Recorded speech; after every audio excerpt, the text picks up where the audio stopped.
আসসালামু আলাইকুম বন্ধুরা, তোমরা সকলে কেমন আছো? আশা করি সকলেই ভালো আছো। তো আজকে আমি তোমাদের মাঝে যে টপিকটি নিয়ে হাজির হয়েছি, টপিকটি হচ্ছে কিভাবে ফ্রিতে খুব সহজে আমরা আমাদের ওয়েবসাইটের জন্য একটি হাই কোয়ালিটি ব্যাকলিংক ক্রিয়েট করতে পারি। তো ফার্স্ট অফ অল আমাদেরকে এটাই জানতে হবে যে ব্যাকলিংক কি, হোয়াট ইজ ব্যাকলিংক। খুব সহজ ভাষায় বলতে গেলে ব্যাকলিংক হচ্ছে আমাদের ওয়েবসাইটকে অন্য একটি ওয়েবসাইটের সাথে লিংক আপ করা। আমরা যদি এটা একটি এক্সাম্পলের সাথে দেখি তাহলে আশা করি খুব সহজে বুঝতে পারবো। তো আমি একটি ওয়েবসাইটে চলে আসলাম। এখানে দেখেন, এখানে যে লেখা আছে ইন্ডেক্স, এই যে লেখাটা, এই লেখাটার উপর যখন মাউস কার্সরটা আনা হয় তখন এটা পয়েন্টার হয়ে যায়, বিকজ এটা একটি লিংক। এখানে যদি আমি ক্লিক করি, ক্লিক করলে আমাকে অন্য একটি পেজে নিয়ে যাওয়া হবে। এবং এখানে দেখেন এরপরে এই যে SEM রুশ, এখানে যখন কার্সরটা নেওয়া হয় তখন এটা হাতের মতো একটি আইকন চলে আসে। কারণ কি? এটা একটি লিংক। এরকম এই ওয়েবসাইটের মধ্যে যদি আমরা আমাদের একটি ওয়েবসাইটকে অ্যাড করতে চাই তাহলে হয়তো তাকে ইমেল করতে হবে, ইমেল করে তাকে বলতে হবে, তারপরে তাকে এটা পেইড ভাবে নিতে হবে।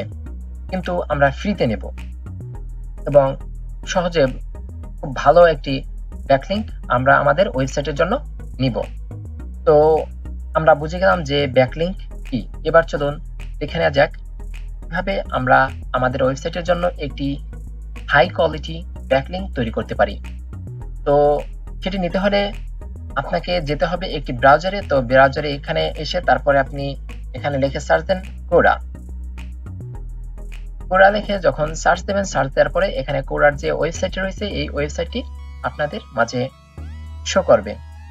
তো এখানে যখন আপনি ক্লিক করবেন, ক্লিক করার পরে আপনাকে ফার্স্টে সাইন আপ করতে হবে।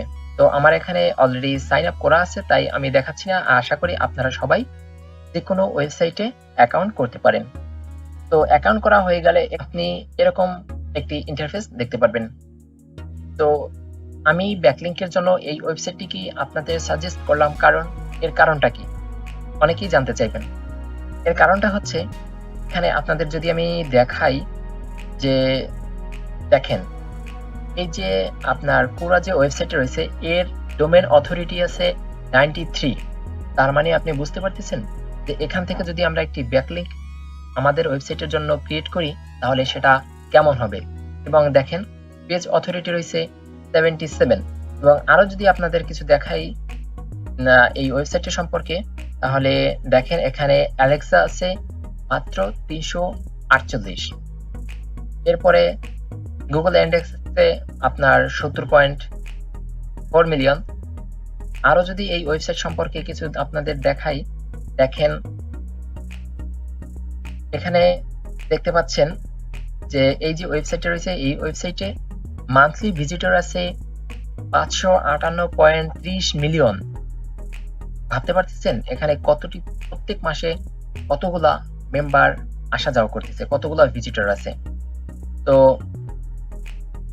আমরা এখন দেখব যে কিভাবে আমরা এখান থেকে একটি ব্যাকলিংক নিতে পারি আমাদের ওয়েবসাইটের জন্য। তো এখানে দেখেন যে কিছু আইকন রয়েছে। ফার্স্টে আছে হোম, দেন আছে ফলোইং, তারপরে আছে অ্যান্সার। তো আমরা এখানে অ্যান্সারে ক্লিক করব। অ্যান্সারে ক্লিক করার পরে এখানে আপনি বিভিন্ন রকমের কোশ্চেন দেখতে পারবেন। আপনার ওয়েবসাইটে আপনি যে বিষয়টা নিয়ে লেখালেখি করেন সেই বিষয়টা এখান থেকে খুঁজে বের করবেন। আমি ধরে নিচ্ছি এই যে ফার্স্টের যে কোশ্চেনটা রয়েছে এই কোশ্চেনটাই আপনার ওয়েবসাইটের সাথে যায়। তো আপনি এখানে আসার পরে অ্যান্সারে ক্লিক করবেন। এখানে অ্যান্সারে ক্লিক করার পরে দেখেন একটা বক্স শো হয়েছে। তো বক্স শো হওয়ার পরে আপনি এই যে কোশ্চেনটা রয়েছে এই কোশ্চেনটা অনুযায়ী আপনি এখানে কিছু লেখালেখি করবেন। এখানে কিছু লেখালেখি করার পরে এখানে মনে করেন আমি লিখে দিচ্ছি আবুল তাবুল। এগুলা লেখার পরে দেন আপনি এখানে লিখবেন রিড মোর। রিড মোর লাস্টে আপনি লিখে দেবেন রিড মোর। অর্থাৎ এই যে কোশ্চেনটা রয়েছে এই কোশ্চেনের যে অ্যান্সারটা হবে এই অ্যান্সারের অর্ধেকটা আপনি এখানে লিখবেন। এখানে অর্ধেকটা লেখার পরে লিখবেন রিড মোর। রিড মোর লেখার পরে এটাকে আপনি মার্ক করবেন। মার্ক করার পরে দেখতে পাচ্ছেন এই যে একটি আইকন রয়েছে, এই যে এই আইকনটার উপরে ক্লিক করে দেবেন। এই আইকনের উপরে ক্লিক করার পরে এখানে দেখেন ইন্টার ইউআরএল লেখা আছে। তো এখানে আপনি আপনার ওয়েবসাইটের এই পেজটিতে এই বিষয়টা সম্পর্কে লেখা আছে, ওই পেজের যে লিঙ্কটা রয়েছে ওই লিঙ্কটা আপনি এখানে দিয়ে দেবেন। সাপোজ আমি ধরে নিচ্ছি আপনার ওয়েবসাইটের যে পেজটা রয়েছে সেই পেজের লিঙ্কটা হচ্ছে এইটা। এই লিঙ্কটাকে আমি কপি করলাম, কপি করার পরে এখানে আমি পেস্ট করে দিলাম। তো পেস্ট করার পরে এখানে দেখেন অ্যাড রয়েছে, এই অ্যাডে আমি ক্লিক করে দিলাম। অ্যাডে ক্লিক করার পরে দেখতে পাচ্ছেন এই যে রিড মোর লেখাটা কিন্তু ব্লু কালার হয়ে গেছে, অর্থাৎ এইটা একটি লিঙ্ক হয়ে গেছে। এখন এইটা আমি যদি পোস্টে ক্লিক করি, পোস্টে ক্লিক করার পরে কোনো ভিজিটর যদি এই রিড মোরে ক্লিক করে, ক্লিক করার সাথে সাথে তাকে আপনার ওয়েবসাইটের ওই পেজে নিয়ে যাওয়া হবে এবং এটি হচ্ছে আপনার ওয়েবসাইটের জন্য একটি হাই কোয়ালিটি ব্যাকলিঙ্ক। আর হাই কোয়ালিটি ব্যাকলিঙ্ক হওয়ার কারণটা তো প্রথমেই আমি দেখিয়ে দিলাম। তো বন্ধুরা, আমরা দেখে নিলাম কিভাবে ফ্রিতে খুব সহজে আমাদের ওয়েবসাইটের জন্য একটি ব্যাকলিঙ্ক ক্রিয়েট করতে পারি। সবশেষে আপনার কাছে একটি দাবি, আপনি যদি এখনো আমাদের এই চ্যানেলের সদস্য না হয়ে থাকেন তো প্লিজ সাবস্ক্রাইব করে পাশে আসা বেল আইকনটি অন করে দিয়ে আমাদের চ্যানেলের সদস্য হয়ে যান। কথা হচ্ছে নেক্সট ভিডিওতে। ততক্ষণ পর্যন্ত ভালো থাকুন, সুস্থ থাকুন। আল্লাহ হাফেজ।